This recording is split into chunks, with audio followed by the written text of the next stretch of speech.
শেষ দিনেও জমজমাট 44তম সিনিয়র স্টেট বাস্কেটবল চ্যাম্পিয়নশিপ। চলতি মাসে 23 তারিখ থেকে শুরু হয় এই প্রতিযোগিতা।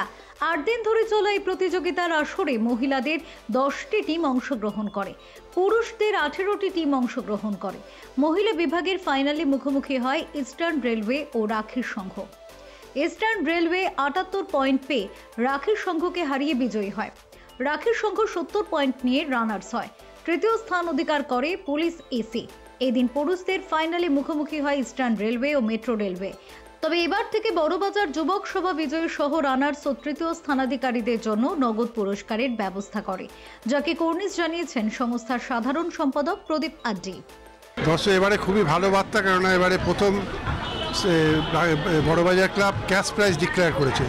যারা চ্যাম্পিয়ন হবে তাদের 21,000 টাকা, রানার্স হলে হচ্ছে 15,000 টাকা, আর থার্ড প্লেস হচ্ছে 10,000 টাকা। এবং খেলার মানও এবারে প্রচুর ভালো হয়েছে, কারণ ইস্টার্ন রেল একতরফাভাবে প্রত্যেকবার জিতছে। এবারে থার্ড কোয়ার্টার অবধি তারা এগিয়েছিল 10 পয়েন্ট, ফোর্থ কোয়ার্টারে গিয়ে বেক আপ করেছে ইস্টার্ন রেল। তা খেলার মান এমনি মোটামুটি এবছর অনেক বছরের পরে এটা ভালো হয়েছে, কারণ মেয়েদের খেলা কেউ জেনারেলি দেখতো না, জানতো যে ইস্টার্ন রেলই জিতবে। থার্ড কোয়ার্টার অবধি রাখির সঙ্গে এবার জিতেছিল, এটা একটা খুব ভালো নিউজ। এবং ছেলেদের খেলার মানও খুব ভালো। ইস্টার্ন রেল এবং মেট্রো রেলের প্রচুর ইন্ডিয়া টিমের প্লেয়ার আছে, আমরা আশা করছি যে খেলাটাও আরও ভালো এবং হবে। ফেরো রিপোর্ট, চ্যানেল 10।